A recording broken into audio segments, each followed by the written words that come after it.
Okay, we're getting ready to continue our trip. Charging is slowed down. I'm down to 29 kilowatts, and I'm at about 80%.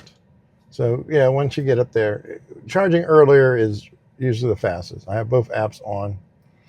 I'm going to continue my trip. I'm going to stop one more time in Plantation. I just now noticing that it's colder in San Antonio. The island is 79, 80. Right now it's 78 here, and it's telling me it's going to be 56 degrees once I drive 77 miles north. Funny how the weather changes so much, different places. Let's see.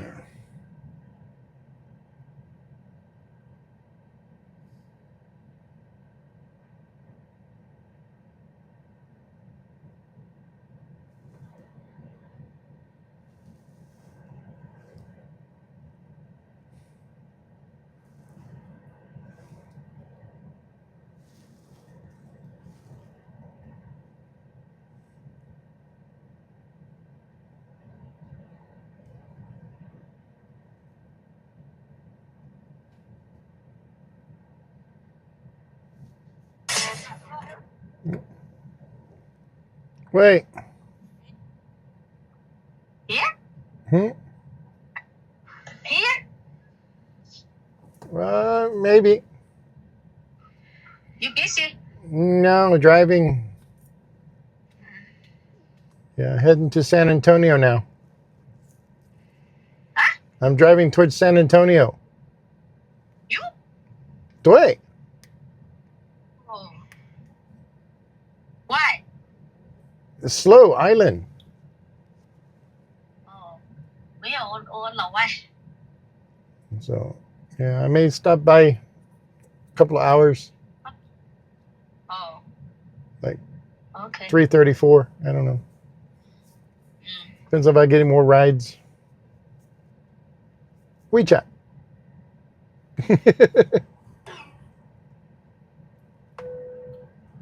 It is slow on the island, so I'm heading up that way.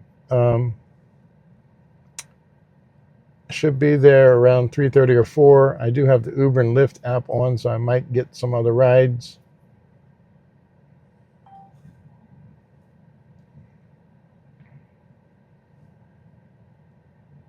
Okay. I'm going to unplug and continue going because it's really slow once you get here.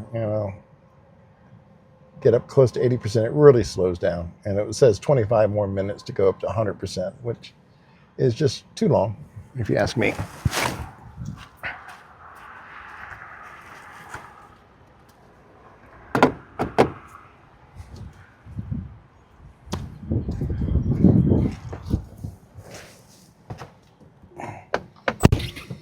Okay, we're going to start off here. I'm going to try to just engage and see if we can get out of this parking lot. It should be able to.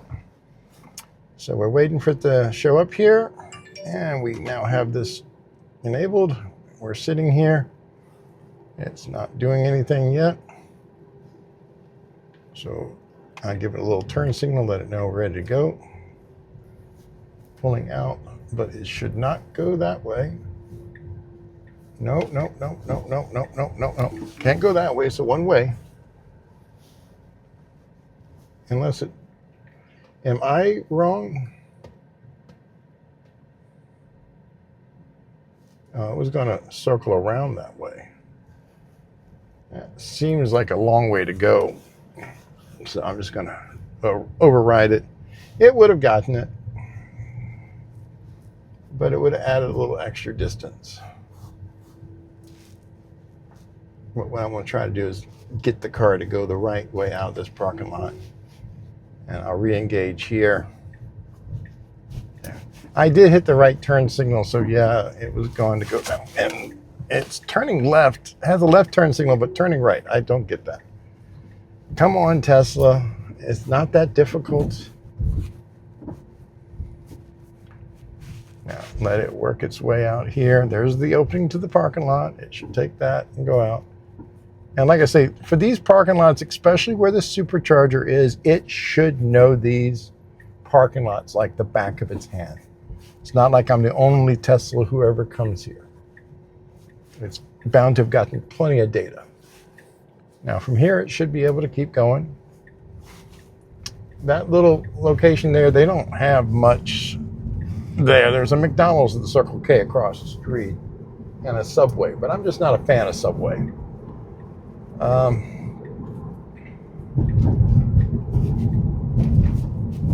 I just find Subway overpriced. You don't get much meat or anything on it. I prefer, you know, the Firehouse subs or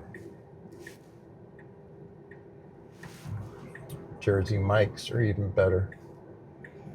And it's waiting for the traffic.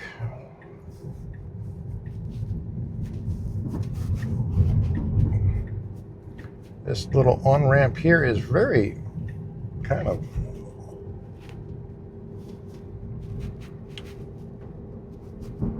handled it fine.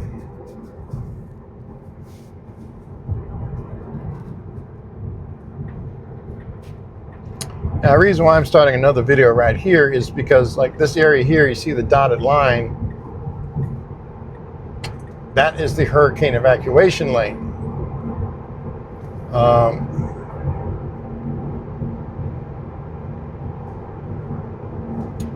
And over here it does it fine, but I found sometimes up further it jumps into that lane.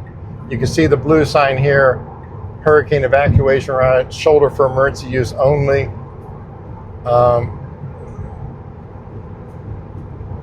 But it was a little ways up here. I'm not sure exactly where it was, where in all the previous bills it kept jumping into that hurricane evacuation lane.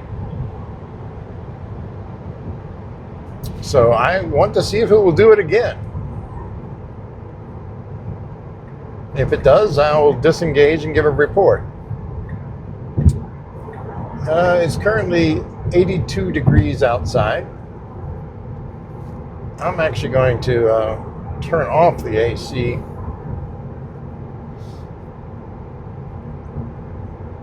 Yes, I'm paying attention to the road. It'll be nice once it's unsupervised. We don't have to pay attention to the road.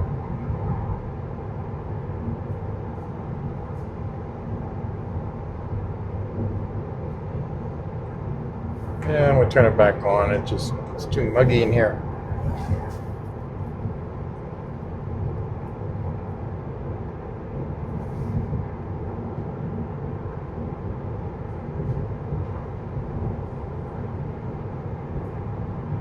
But, you know, again, I am driving the full self-driving software, supervised.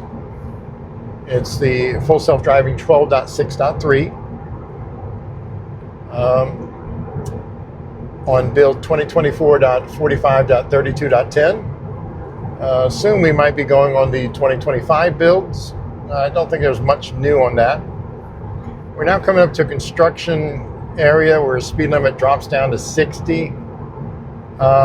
Whenever they have these little orange signs for the work zone, it doesn't want to see those signs. We're past the 60, it doesn't see that.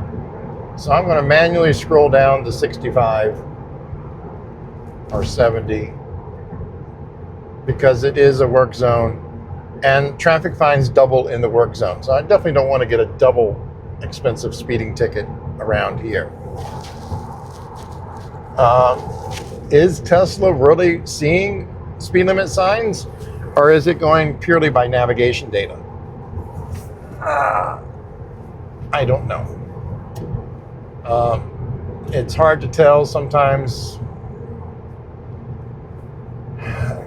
you know, why the stretch of road I have between the island and Brownsville Airport, it never wants to see the 65 mile per hour speed limit signs, except for when it's pouring down rain. Kind of tells me it does see the signs and doesn't go by navigation data. Otherwise, clear weather, it will go by the navigation data. I don't get it.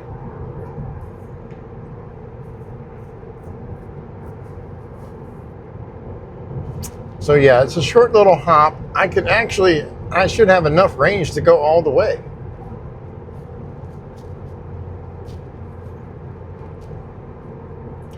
Now here we have shoulder for emergency vehicles only, or for emergency use only.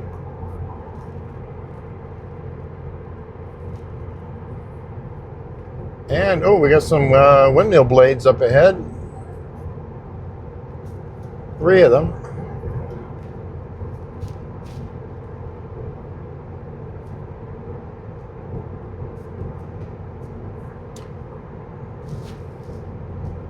It's amazing, you know, how big these things are. I mean, this is about the length of 3 semi-trucks with this little stretch add-ons they have on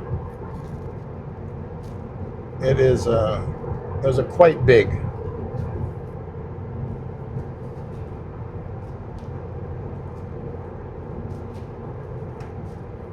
If you haven't seen those before. And like I was telling my girlfriend, yeah, it's slow on the island. You know, it's even been dead here just doing this drive. I've had 1 lift ride, that's it.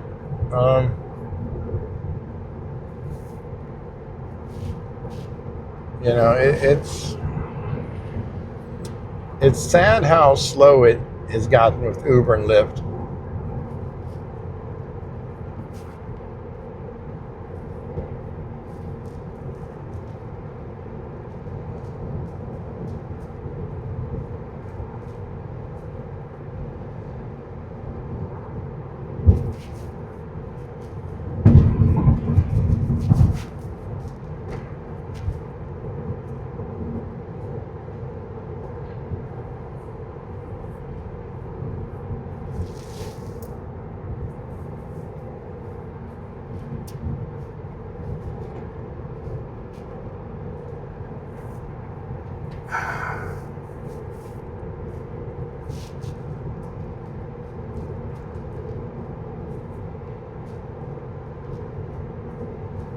Technically, we should still be in a 65 zone. Yeah, we still see the signs. It's kind of weird. I mean, work zone, 60 miles per hour, and now it's decreased from 65 to 60. But I don't know. It could be my glasses. I'm not sure. But I'm not seeing any work.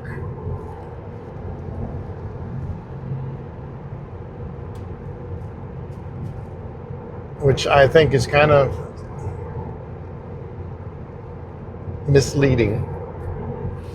But then again, you know, I've been living in Louisiana 26 years. I know there's a lot of road work there I never see any work there either. They just block off the roads forever.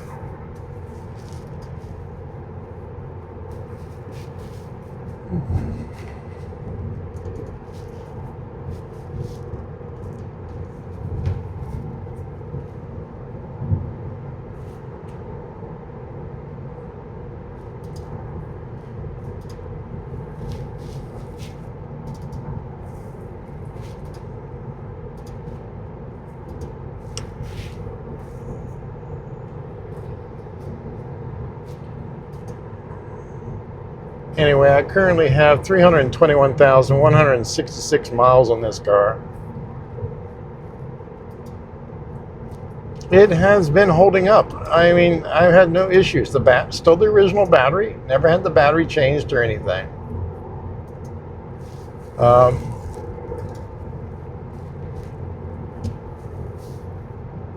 I say, no issues. Unknown caller. That's a spam whisk. Let's have a fun with this one too. Hold on. Hello? Hello. Hello. Hi, this is Sarah. Do you know that the state has recently approved an updated Medicare plan? Yeah, it's designed to cover multiple health facilities with an improved coverage. And the call is just to ensure that you don't miss out on these major health benefits that no plan previously seems to be covering. Now, I believe you do have Medicare. Part A and B, correct? Well, yes. So that's all the information I needed right now. This call will be forwarded to my supervisor, so please do not hang up. It will only take a few minutes. They try to make it sound natural.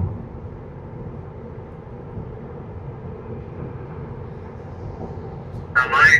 Hello. Yeah, this is Mark Adams. How are you getting today? I am fine, Mark. How are you? I'm also fine. Thank you so much for us. What are you going to do next week, Mark?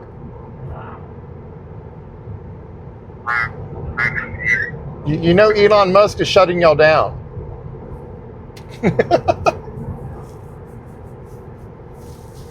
Yeah, they just... I mean, it's always the same heavy Indian accent, fake American name. How many people fall for these damn scams? I want to know. Well, I do know, right? About $29 billion worth. You know, I wonder if ChatGPT knows. Let's have a little fun while we're on this little ride here. We'll open up ChatGPT in voice mode here. Let's see what it says. Hey, Chat, I have a question for you. These scam calls that I keep getting for the Medicaid, Medicare fraud calls, how many people fall for that? Scam calls about Medicare and Medicaid fraud are unfortunately quite common. A significant number of people do fall for them, especially older adults who may be more trusting or unfamiliar with the tactics scammers use. It's always a good idea to be cautious and to verify any suspicious calls with official sources. If you know someone who might be vulnerable, it could help to share tips on how to avoid these scams. Scam calls about Medicare and Medicaid fraud are unfortunately quite common. A significant number of people do fall for them, especially older adults who may be more trusting or unfamiliar with the tactics scammers use. It's always a good idea to be cautious and to verify any suspicious calls with official sources. These scam calls are unfortunately pretty common, and a significant number of people fall for them. Cut in a loop. Yeah, it's a real concern. Scammers can be pretty convincing. Hey, Do you Chat. get these calls often? Hey, Keith, how can I help you today? How much money do those scammers make a year from Americans? Scammers can make billions of dollars annually from Americans. It's a huge industry, unfortunately. Okay, thank you, and have a nice day. You're welcome, Keith. You have a great day, too. It's kind of scary the way chat is sometimes, but yeah, so many people fall for that. I mean, I get a lot of the Medicaid, Medicare, end-of-life insurance, car accident insurance, you know, extended car insurance, that is, extended warranty insurance, that is, I mean, calls. I've also had Uber scams. It's amazing how those pop up. And sadly, some drivers fall for it. You'll get a ride request, you get to the request, and all of a sudden you get a call from the rider, from the passenger, saying that my account has been reported that I don't match the profile and they need to verify. And they will tell me stuff that they can see as a passenger. You know, my name, the make and model of my car, my license plate number. And then they ask me to verify my phone number. That's not something they see. So the driver will tell them their phone number, and then they will call back on that phone number and then say, okay, everything seems to pass, you're clear. We have partnered with Cash App, and we want to give you a $200 bonus for being a loyal driver, et cetera, et cetera, et cetera. And they'll walk you through some processes, trying to get you basically to transfer money to them to verify your Cash App account that they are going to transfer back. And it's amazing how many drivers actually do get scammed and fall for that. Of course, whenever they do that, I know that customer support's not going to be calling as a passenger. That just doesn't happen. They call a different way. So that's first red flag. Second red flag, I give them a different phone number. I have more than one phone number. Surprise. And if they say that matches, it's like, no, it doesn't. Uber doesn't have that number. So I know immediately it's a scam. I don't mind wasting their time. It's amazing how many times they get pissed off when I keep telling them, yeah, I sent the money and all this stuff. And I'm like, oh, damn, I sent it to the wrong person. And, they get really upset when you make those mistakes. It's fun to mess with them at times. I'd much rather mess with them than to give them more time to scam somebody else. Driving Uber, I've given a lot of people rides, and I cannot tell you. I can tell you, about 5 different times I've given people who are actively being scammed at the time. I had one guy who was from Africa who, he got a call from the immigration saying that his visa has been flagged and the officer's on the way to arrest them, that to fix the problem he needs to pay $2,000 and the easiest way to do is to go and get a Target gift card. And, I had to interrupt him and tell him to hang up the phone, that's a scam. Even though the guy on the other end is like, don't say anything to him, but, it's sad. And then I had somebody else who was telling me that they know for a fact that Elon Musk personally convinced them to let him remote into her computer, and he wiped out all of her checking accounts and stuff. She met him through his X account, his alternate X account, where he was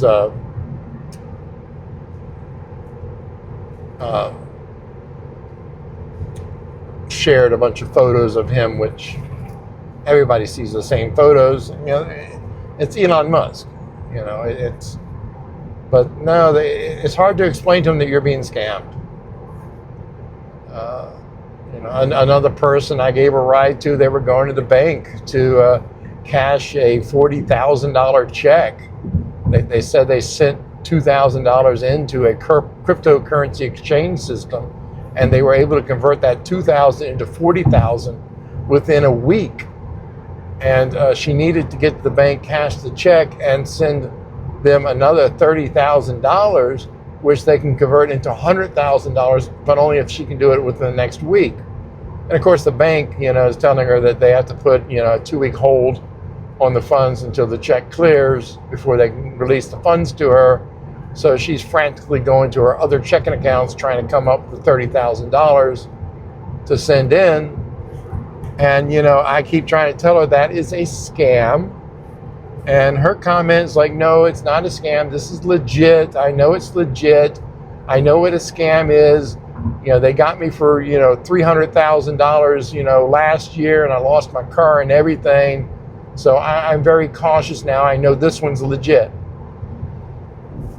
And I just can't convince, and it's not my place to try to convince them. And it's sad to think that,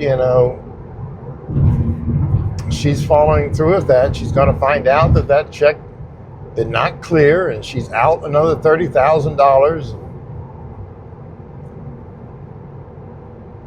And it's sad to think that people fall for these scams.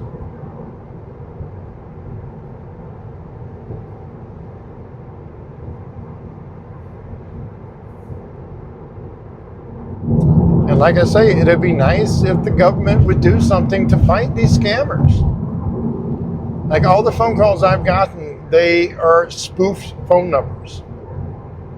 They're not even in this country. Why is AT&T allowing them from a known country that does these scams to spoof phone numbers. They could block that.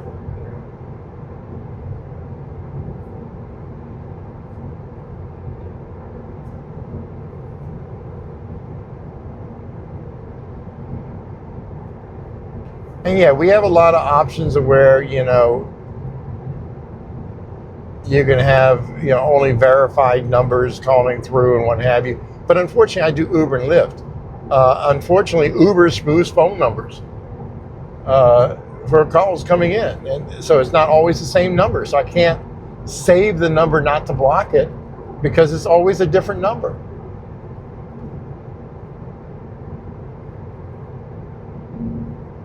Yeah, especially when a passenger calls, it's not their number that's calling, it's a spoofed number by Uber.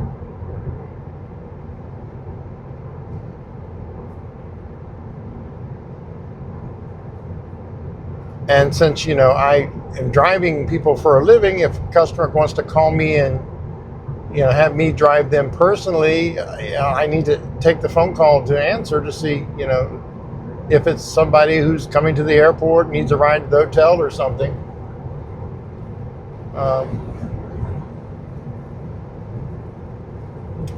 It's difficult. Anyway, on another note, SpaceX did do a static fire on the latest Booster 15. You can see what view I had of it from the island. Kind of foggy that day, so it was kind of hard to see anything. It's even foggy today, hard to see anything. We don't have any definite dates yet for a launch. There's a lot of rumors out there, and it's sad because a lot of people go by the rumors, and they come out here and they sit here for a week and they're upset because they took time off of work and, you know, they booked you know, the hotel and everything, and nothing happened. And then they're mad at these other YouTube channels because that's what they told them when the launch would be, and they get very upset. And they think, you know, Elon Musk lied to us, and it's like, Elon didn't give a date. And whenever he does, it's no sooner than.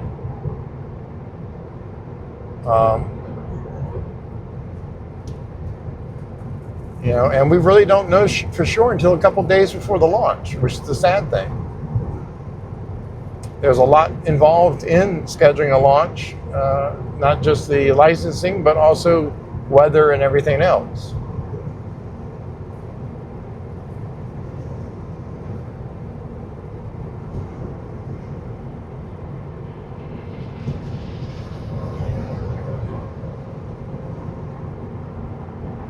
Yeah, we're still at 0 interventions for this ride.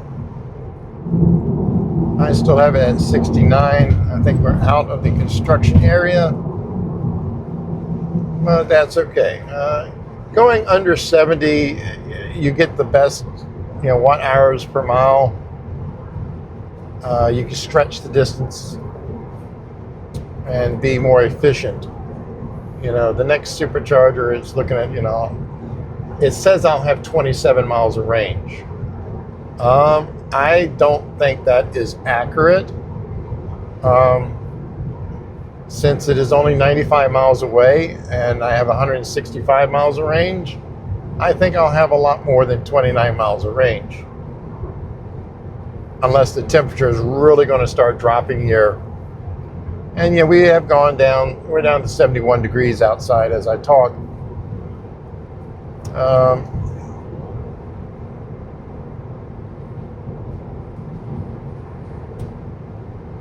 Now this is an older 2018 Model 3 long range with performance boost, so it still has the older inductive heating. That does consume more electricity.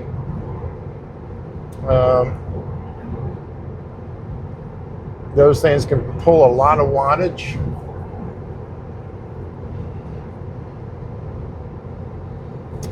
But that's where sometimes I just, oh, we're now in 70 degrees. So yeah, the temperature is dropping pretty quickly. It was up to 82. I might have to buy another jacket. I should have threw my jacket in in the front trunk, but I didn't.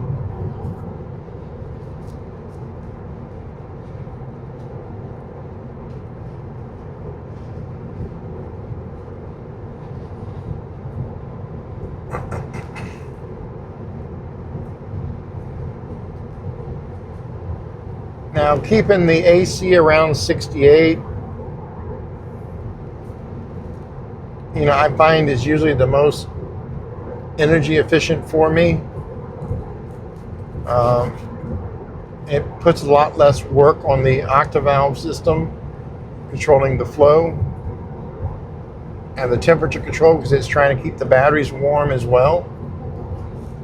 And we're down to 69. Man, it's dropping quickly. And we had a little bit of sprinkles. Let's see what the weather radar has. Yeah, had some storms up there near San Antonio scrolling through, but otherwise it looks like it's not going to be bad.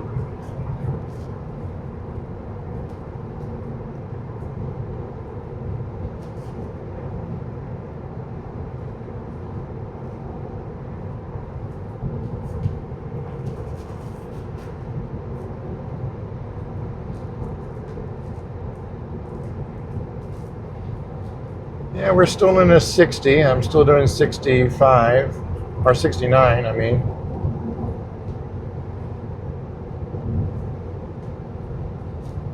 We're seeing some small construction areas.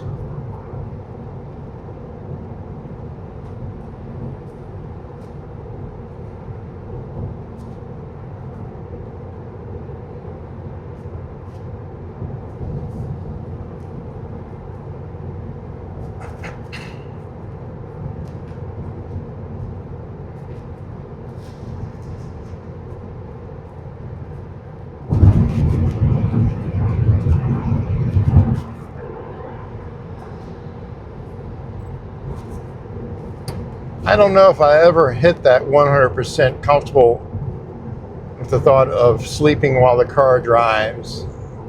One of the big reasons, because when I sleep, I toss and turn. So I definitely don't want to be in the driver's seat, because I might hit the brake or the accelerator or something while sleeping.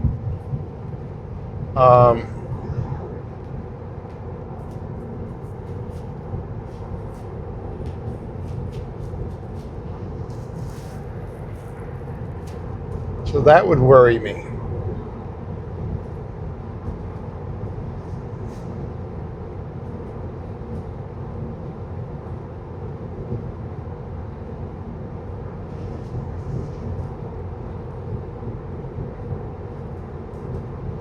And I can, I don't know, it's just...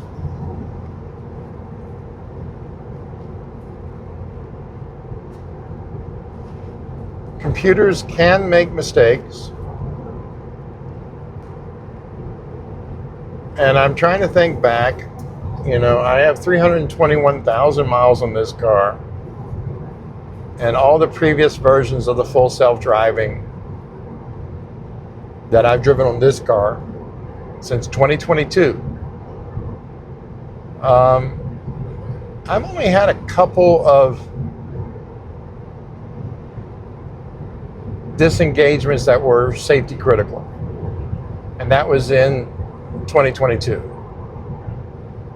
But 2023, 2024, and so far this one, I haven't had any safety critical takeovers. And we're talking 10,000 miles a month.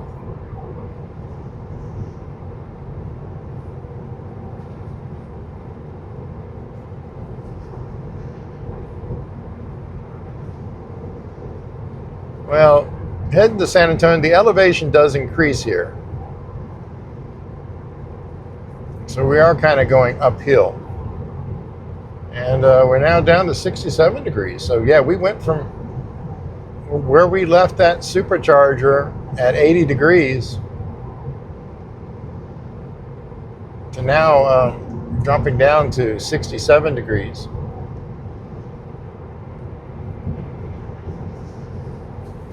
So if we look at the charts here, it's still projecting about 28 miles when we get to the next supercharger. But if we look at the consumption here, yeah, you can see the watt hours are a little bit higher.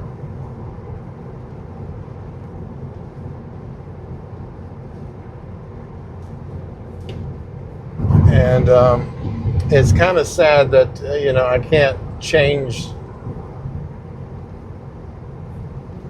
the range now. Before, you can go down to the last 30 miles. This is over the past 200 miles.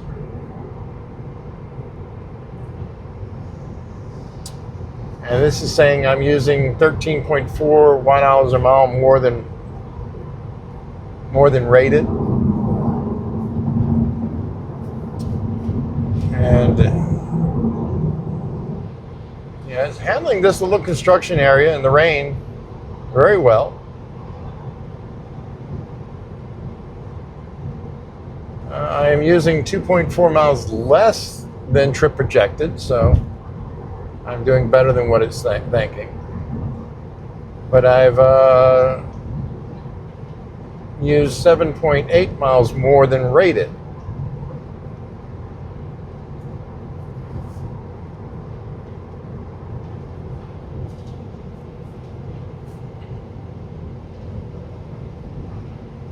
And of course, it gives you a little information here, stay below 70 miles per hour to save 11.5 miles.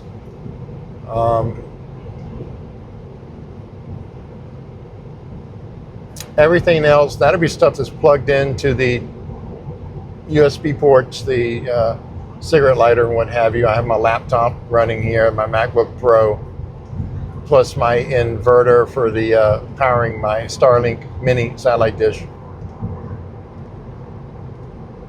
I want to hit the wash here to try to clean some of the muck off of the road here.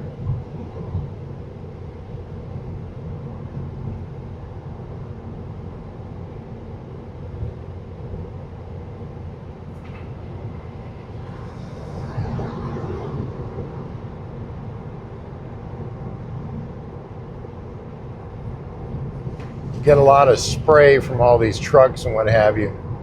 Now, I have people argue about the cameras and stuff, and even Tesla, the rear camera here, it gets pretty dirty whenever it's raining and you got that mist from the road, all the dirt and grime from the road.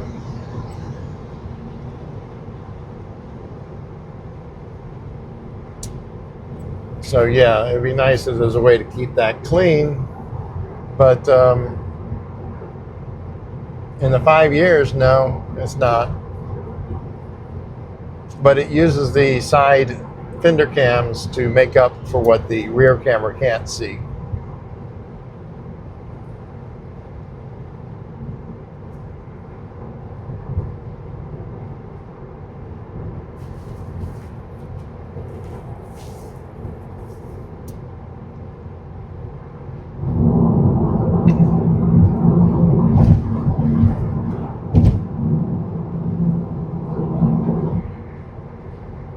Yeah, it's usually right here is like a place I would used to have the issue of it jumping in because of the dotted line.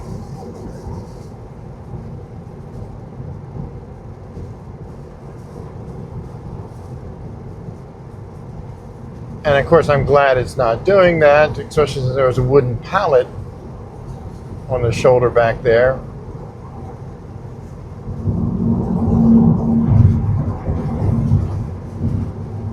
See where they're tearing up the road here. I guess they're getting ready to pave these little sections.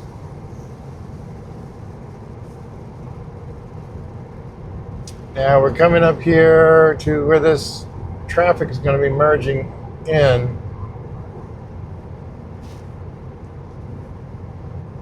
So the van in front of me is switching over. Let's see when the car is going to do it. Well, we got a truck coming up, so it's not going to do it, but it's slowing down and giving them room to get over. Now it's getting over. So that's very appropriate.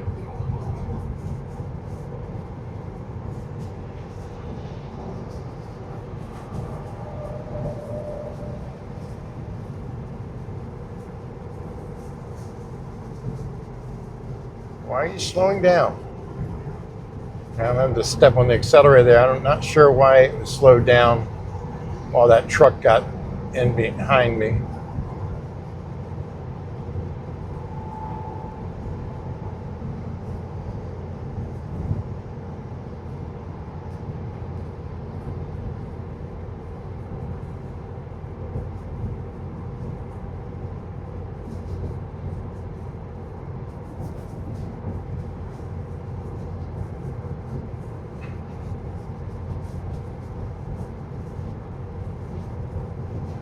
So yeah, that was one little intervention there, me just stepping on the accelerator a little bit to push it past.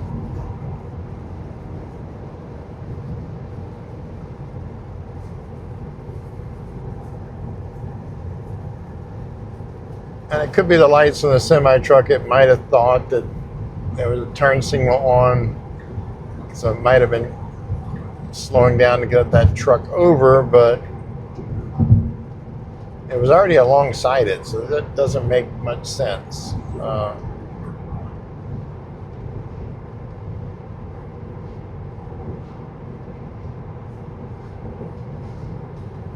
But yeah, little bitty things like that is one thing that would prevent me from the sleeping in the car. It needs to handle that a little bit smoother, not brake like that while there's a semi-truck behind me.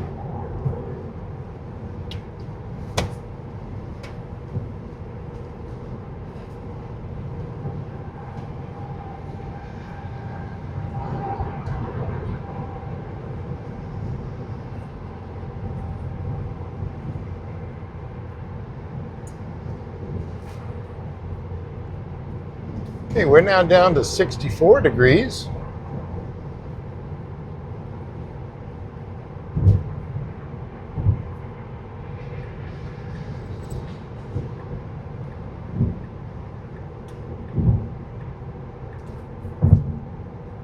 Now, one thing that I think might affect my range on this car or in colder weather is that this one has the performance boost in there. So I think the car is actually trying to keep the battery warm at all times to be ready to use that acceleration if I want to use it. I think. I'm not sure. But it'll be nice if there's a place to turn it off to, say I don't mind losing some performance to increase range. That'll be a nice little option.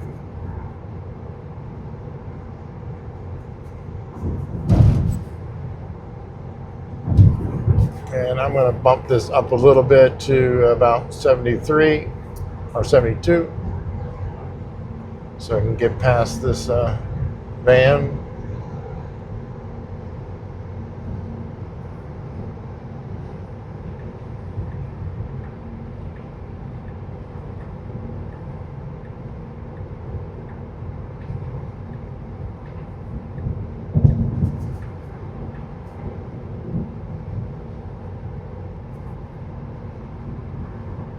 Because Teslas are insanely fast.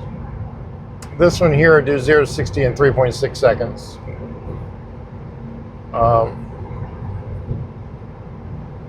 But do I need that? Give me the option to increase my range and sacrifice performance.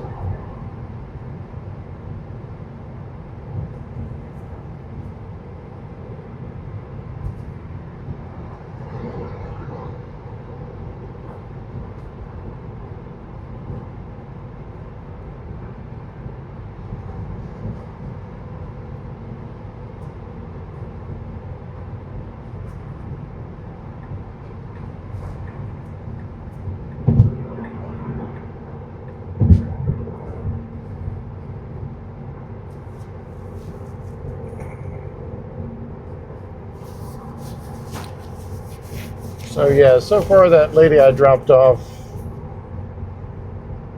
hasn't tipped, which is about normal. No one seems to tip anymore, which is a sad fact.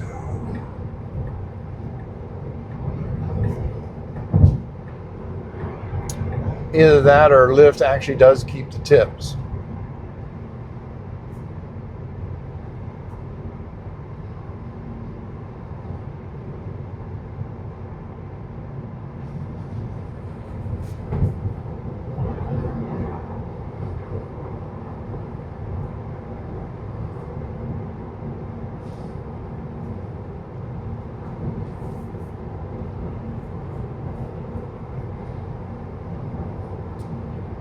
Again, I still have the Uber and Lyft app on. Very unlikely I'll get any rides in the next 76 miles.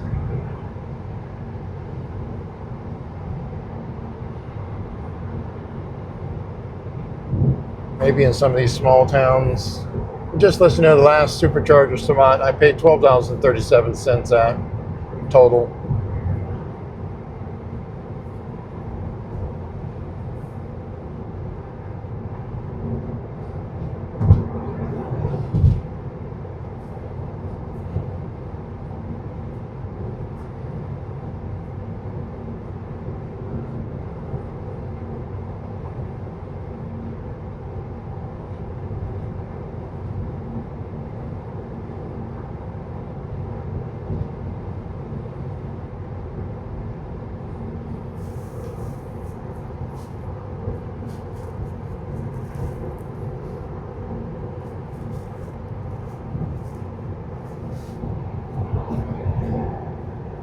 The sad thing is I could be driving the same length of time in Harlingen, McAllen, and still not get any rides. That's why I decided just hit the San Antonio.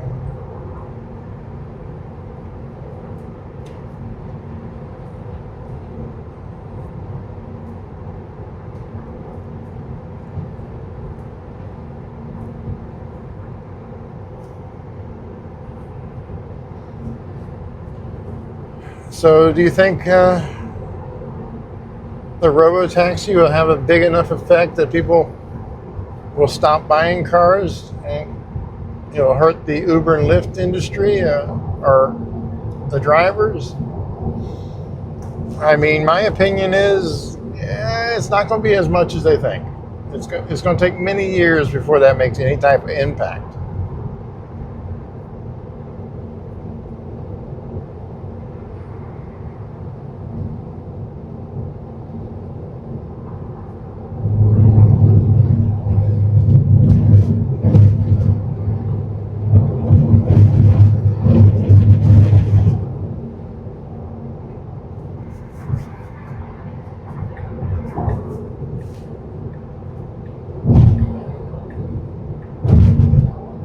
I'm not sure why it got out of that lane, but now it's going back again.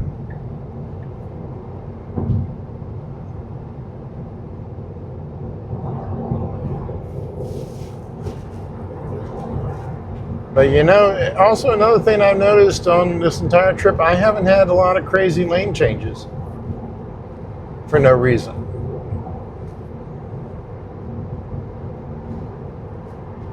It has done very good.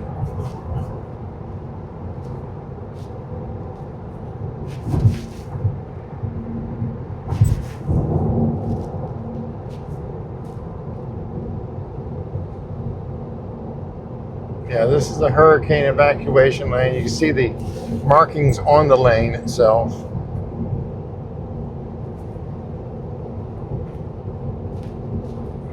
Evacuation open when flashing.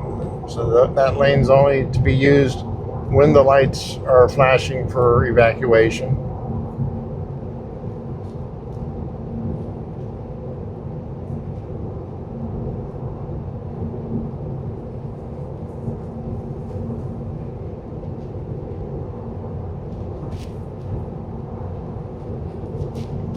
I have not had any full self-driving may be degraded warnings.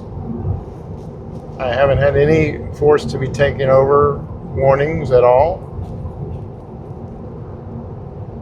Up until the last charge. Let's see what we're at for the stats for today. Safety score, daily breakdown. And so we've done 262 miles total. 261 of that is on full self-driving, giving us pretty much 100% full self-driving for the entire trip. Also, I understand that Tesla is supposed to be giving a discount on your insurance. So if I look at my premiums, I'm not seeing much of a discount. I mean, it's telling me, my monthly, which has always been kind of high, $294 a month. But the estimated one after that for 11th with the discount is only $292. That's $4. That's not a 10% discount. It's not even a 1% discount. Well, it might be 1%.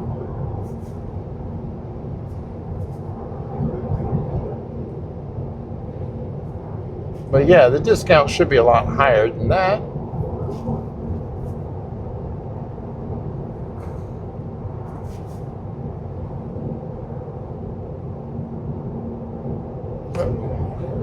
Trying to tap here. Sometimes I can get it to pull up, sometimes I can't. You know, I like the Tesla app. It's a very nice app, a lot of nice features. But I would like to have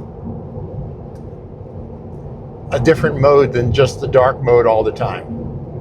Because when I'm out on a very sunny day, I cannot see anything on this screen. The sun's too bright. It's hard to make out anything on the Tesla app. Why we don't have a toggle to switch the modes, I don't understand.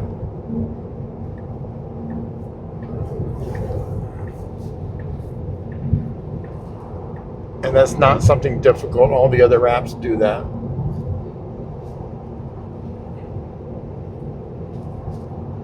Okay, we're now back up to 67 degrees, so it's warming up again.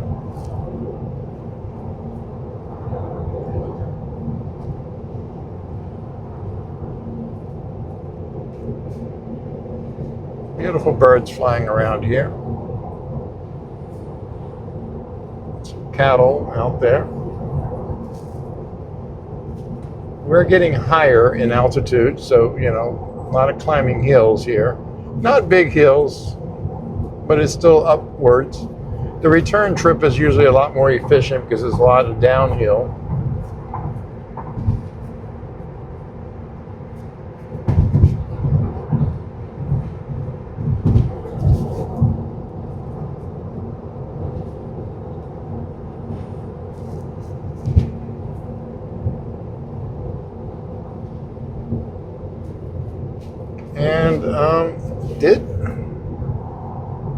And it did remove my charging stop.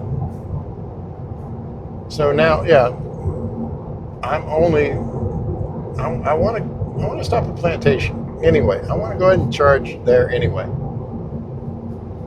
So yeah, at some point it decided I had enough range to make it all the way, and it removed the charging stop.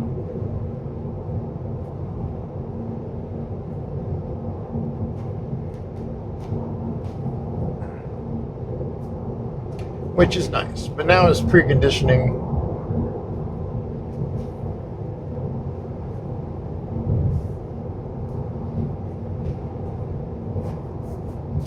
The battery.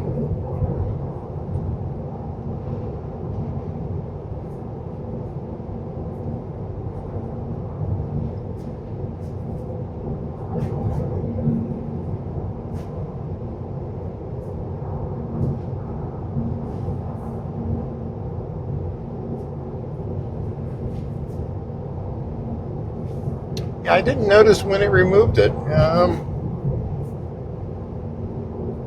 Yeah, and sometimes that's kind of annoying where add and remove stops for you without you expecting that.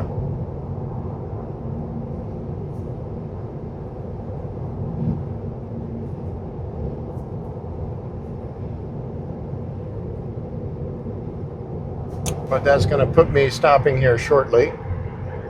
And I'll probably get something to eat. I'm trying to think. I did have breakfast at Chick-fil-A. So I did have something to eat this morning. But I haven't had lunch yet. And I'm trying to recall if this stop in Plantation, Texas, if this is a Buc-ee's or not. Normally, you know, it'll tell you on here, but when I pull that up, it has a few pictures, but it's not giving me what location that is. If I hit restaurants or restrooms, Not finding anything for some reason.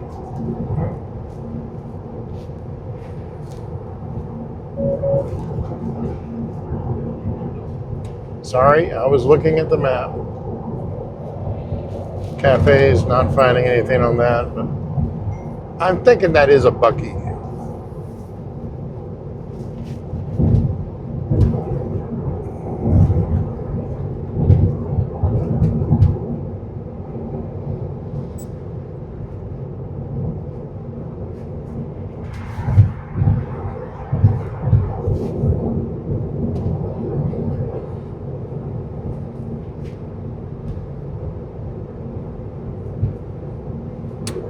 If you don't mind, if you can show me what's inside both of those.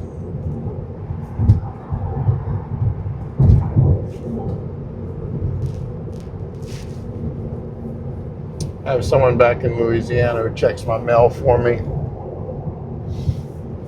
I really don't know what to do with my house. It's been sitting there over 4 years, 5 years now.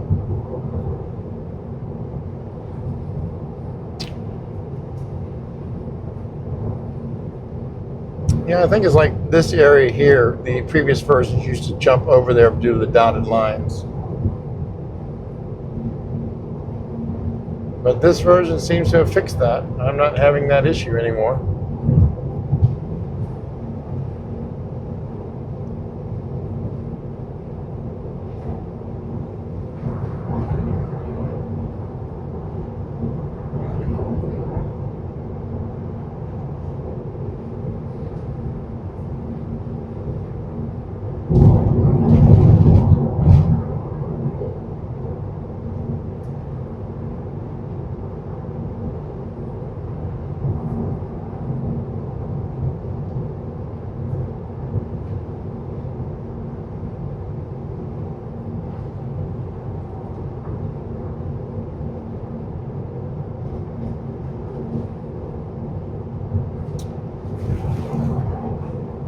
We're at 69 degrees.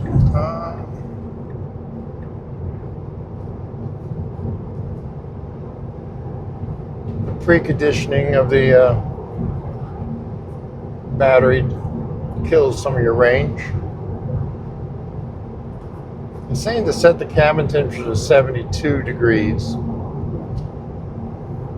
So undoubtedly I'm trying to get it colder than what the car likes. So if we go up to 72 degrees, it may help improve the efficiency.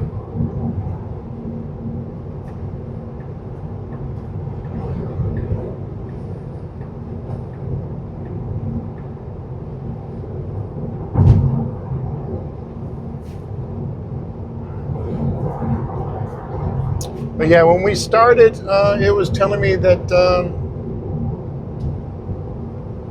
I was going to have a hard time reaching the plantation charge. Be very low.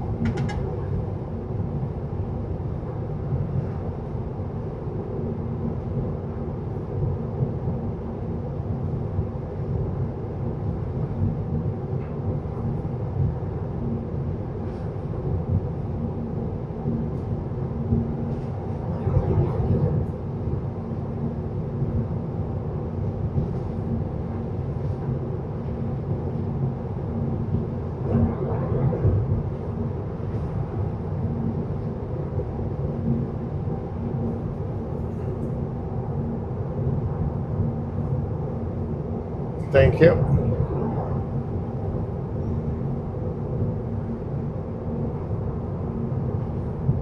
Okay, it's just an E-trade.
Still no rides on this, but yeah, I wouldn't expect any on this stretch of road. Once we get close to San Antonio, it's usually a different story.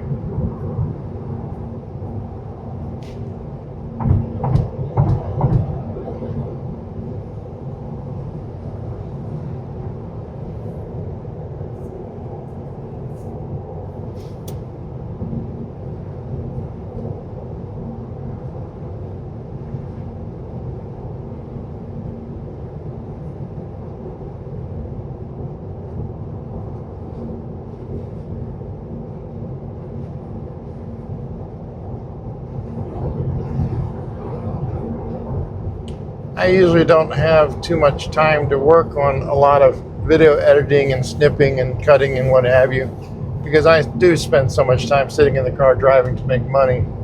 So that's one reason why I upload the full length of these and not go through and edit and speed up and do all the fancy stuff.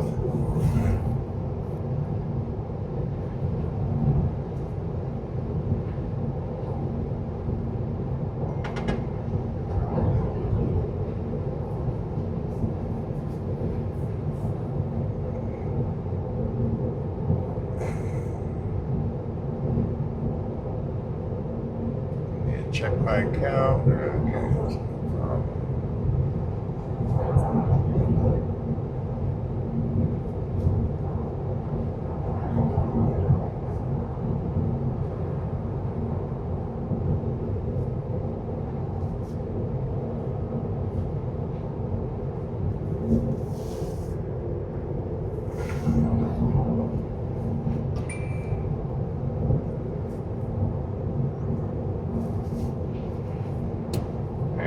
We see a whole bunch of stuff coming up here on Uber opportunities. These are things going on in San Antonio. Different events that are going on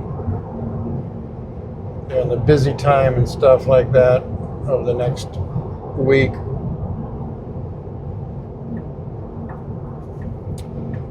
And since we're getting close to San Antonio, now we have more options. The Uber X and Share. Uber Green is for the EVs. The X and Share, yeah, the brake light is on, so it thinks it might be a turn signal, so it's being more cautious.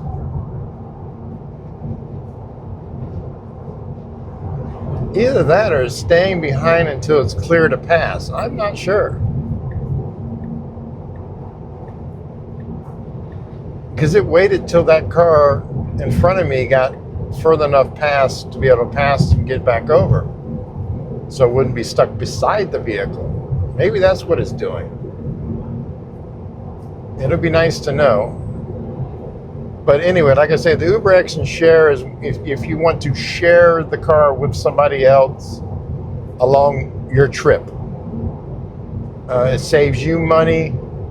Makes it a little more difficult because I keep getting rides popping up in between. May make your trip a little bit longer. And you might have other people in the car you don't want to be in the car with, but that will save you money.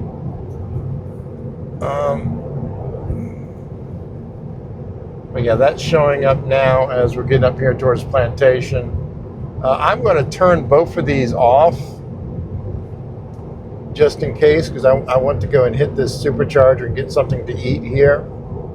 So I'm going to log off of Lyft. And then I'm going to log off of Uber here. We can pull up the Uber map here. Yeah, we're not in this area yet, but it's showing downtown is quite busy. The Lyft, we can get some information like recent ride demands in the area. Not enough data. Yeah, so not enough data here for that area, but occasionally I get these requests. I can't remember what car manufacturer it was near Plantation. They have a factory. We should be taking 109. Oh, not this one. Okay, yeah, it's still going. But yeah, they have a factory here. I've occasionally have to pick people up at that factory to drop them off in their house and what have you. It's in the middle of nowhere.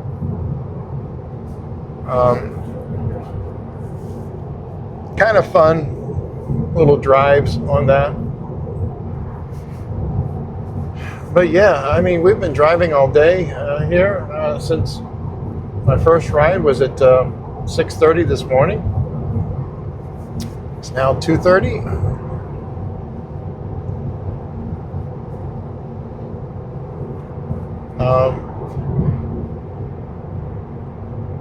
Pretty close to zero interventions. I just had that one accelerator push beside that semi truck, which I think was the same reason that it did what it did next to that RV. It was waiting for it to clear in front before it would accelerate past to get in front of it. So it's like the car doesn't want to drive alongside semi trucks or other vehicles. I'm actually okay with that. I hate getting stuck next to a semi truck, mainly because in my Tahoe and in my first Tesla, I've gotten hit by one of the wheels exploding or one of the tires exploding on a semi truck. So I really hate that. Not sure where that whistling is coming from now. Let me hit the windshield wiper again here.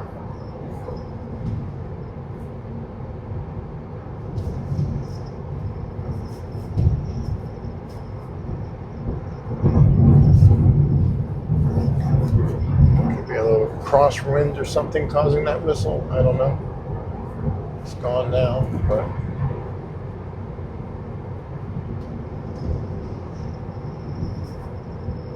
it's back. But it doesn't change with the windshield wiper, so it's not the blade itself.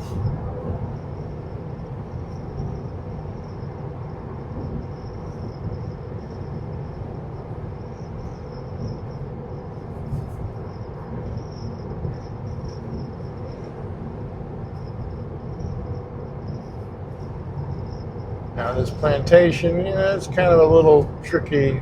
Not Texas best travel center, so it's not a Buc-ee's.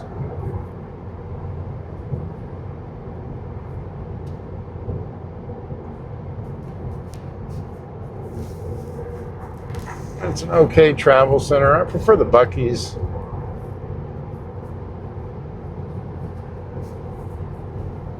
But since I'm doing Uber and Lyft and I'm getting under 100 miles of range, I want to stop anyway and charge a little bit so I have that extra range in case I do get other rides.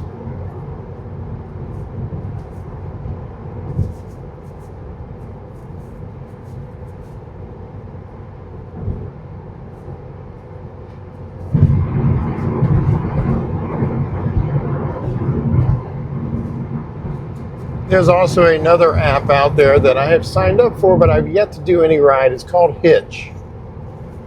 They specialize from rides between cities.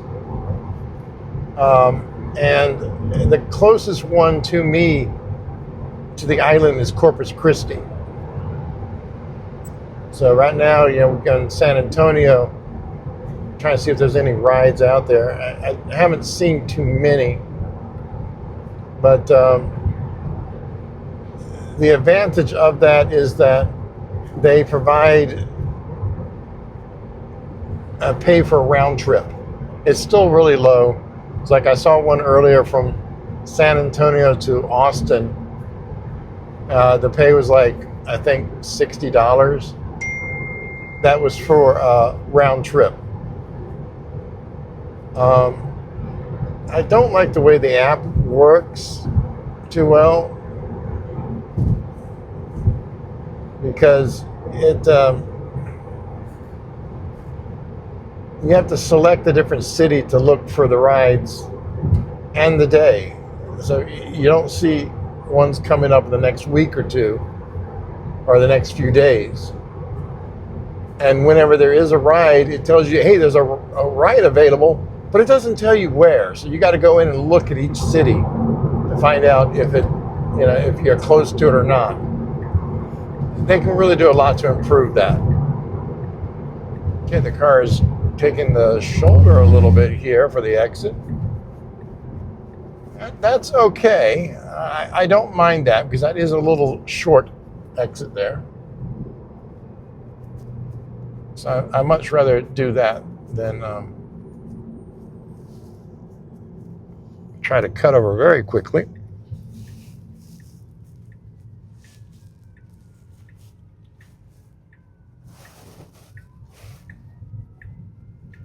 I do like that little whining noise whenever the preconditioning is going.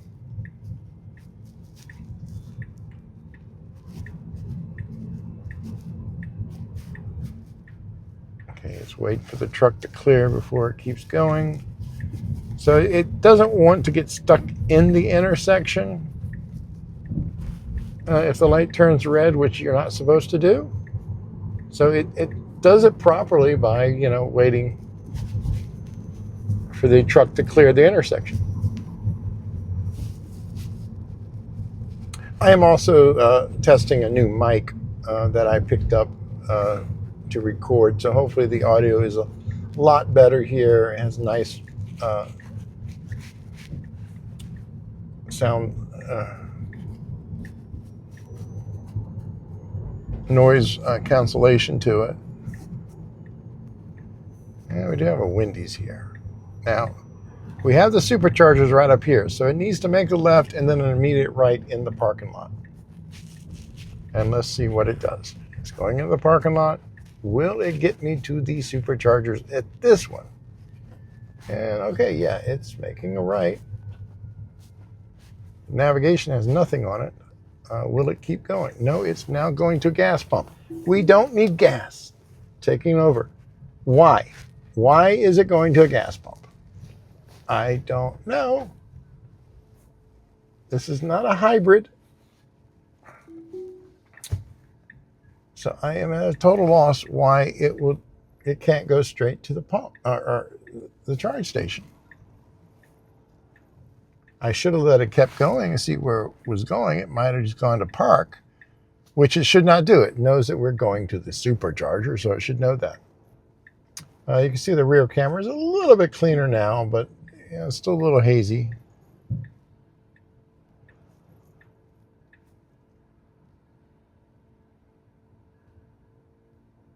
And we're down to 88 miles. So we're not going to get really high charging here because we're not very, very low.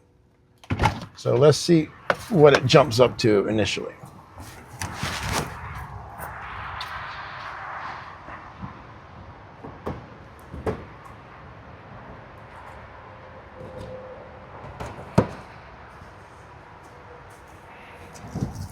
And yeah, I like the yoke because I can turn it and yeah, I know I have enough to continue my trip. I want to get more.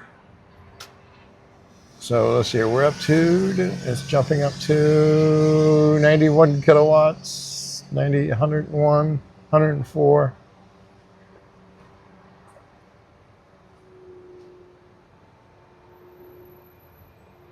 This is a 250 kilowatt supercharger. But it looks like at my current percentage, or almost 40%, it looks like it's going to max out around 125 kilowatts. Yeah, 126, 125.